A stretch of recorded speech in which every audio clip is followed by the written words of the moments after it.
बन्नू हो या बांग्लादेश, सवात हो या सियालकोट, दुनिया में हर तरफ हजूम की हुक्मरानी नजर आ रही है। पहले हजूम लीडर के पीछे चला करता था, अब लीडर हजूम की खुशनुदी देखकर चलते हैं। पहले विजनरी लीडर हजूम को विजन और नजरिया दिया करते थे, अब हजूम लीडर को मजबूर करता है कि वो कहे और वो करे जो हजूम चाहता है। माजी में बड़े लीडर हजूम को अपने इशारों और अहकामात पर चलाया करते थे, अब लीडर हजूम के इशारों किनायों से हिदायत लेते हैं। जब हजूम हुक्मरान हो जाएं और लीडर मजबूर, तो वो जमाना अनारकी का होता है। तमाम दुनिया बिलअमूम और तजादिस्तान बिलखसूस इस तरह की सूरत हाल से गुजर रहा है। हजूम की हुक्मरानी और हजूम की मखसूस नफ्सियात के हवाले से विलियम शेक्सपियर ने अपने शोराए आफाक सियासी ड्रामे जूलियस सीजर में जो नक्शा खींचा है, उससे हजूम के बदलते मिजाज, होश की बजाय जोश, अकल की बजाय गुस्से और तामीर की बजाय तखरीब से काम लेने जैसे अवामिल की निशानदेही होती है। खुद गर्ज लीडर हजूम की नफ्सियात से कैसे खेलता है और फिर हजूम किस तरह तशद्दुद पर आमादा होता है, ये सारी कहानी जूलियस सीजर के मुकालमों में मौजूद है। मोहतरमा बेनज़ीर भुट्टो को ये ड्रामा इस कदर पसंद था कि उन्हें इस ड्रामे के अक्सर मुकालमे ज़बानी याद थे, और जब कभी उनसे अदब पर गुफ्तगू होती तो वो इन मुकालमों में छुपे ज़रबुल मिसल मकूलों को दोहराया करती थीं।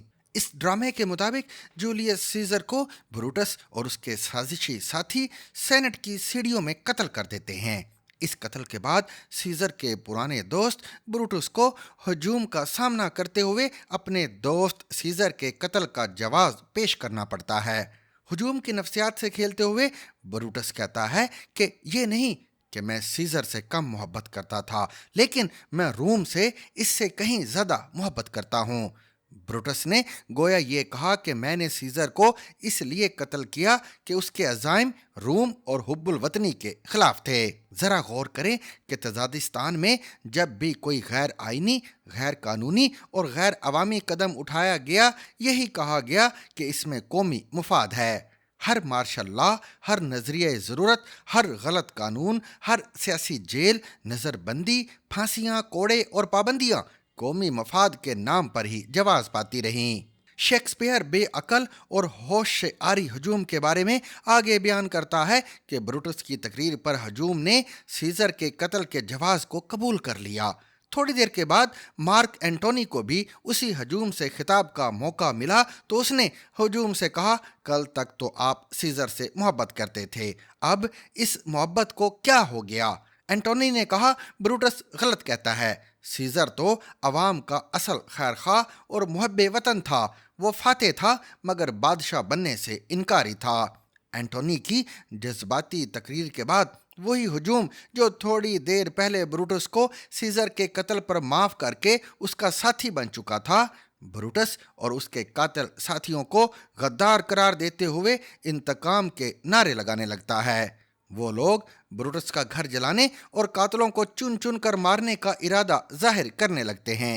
हुजूम के जज्बात में किस तरह तब्दीली आती है और किस तरह हुजूम के जज्बात को भड़काया जा सकता है, शेक्सपियर ने इन मिसालों से इनको वाज़े किया है। एक साइड स्टोरी के तौर पर जूलियस सीजर में ही उसी पुरजोश और इंतकामी हुजूम का सामना सीना नामी एक रोमन शायर से हो जाता है।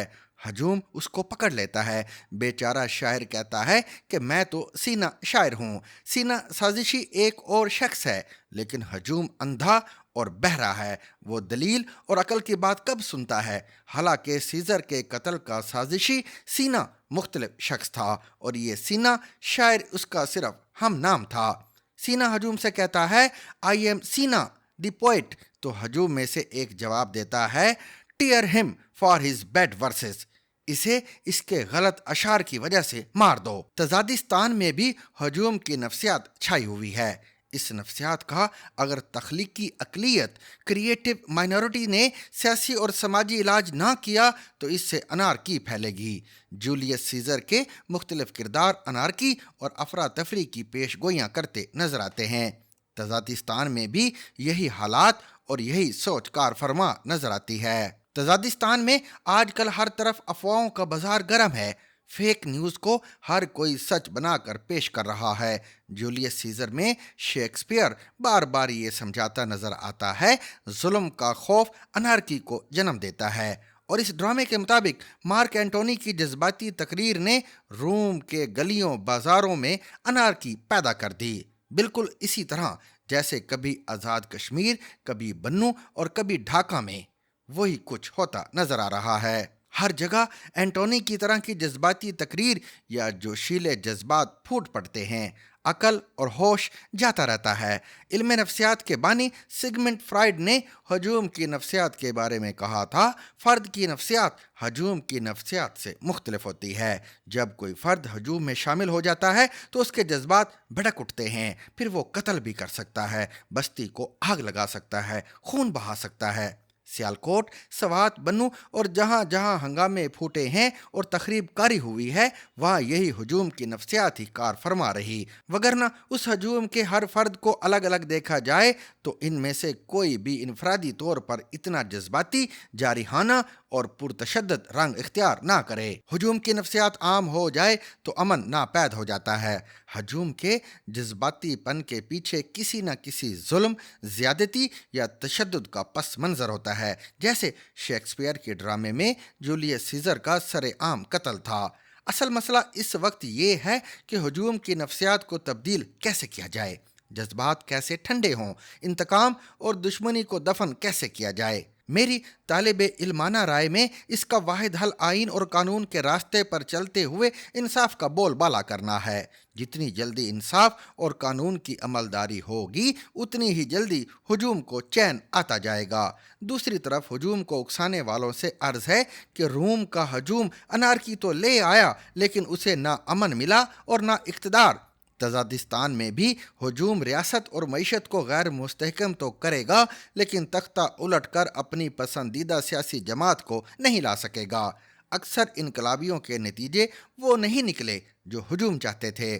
ایرانی انقلاب میں بایاں بازو پیش تھا، لیکن منزل مذہبی طبقات کو ملی، اور بائیں بازو کو تو ایران میں جائے پناہ تک نہ ملی۔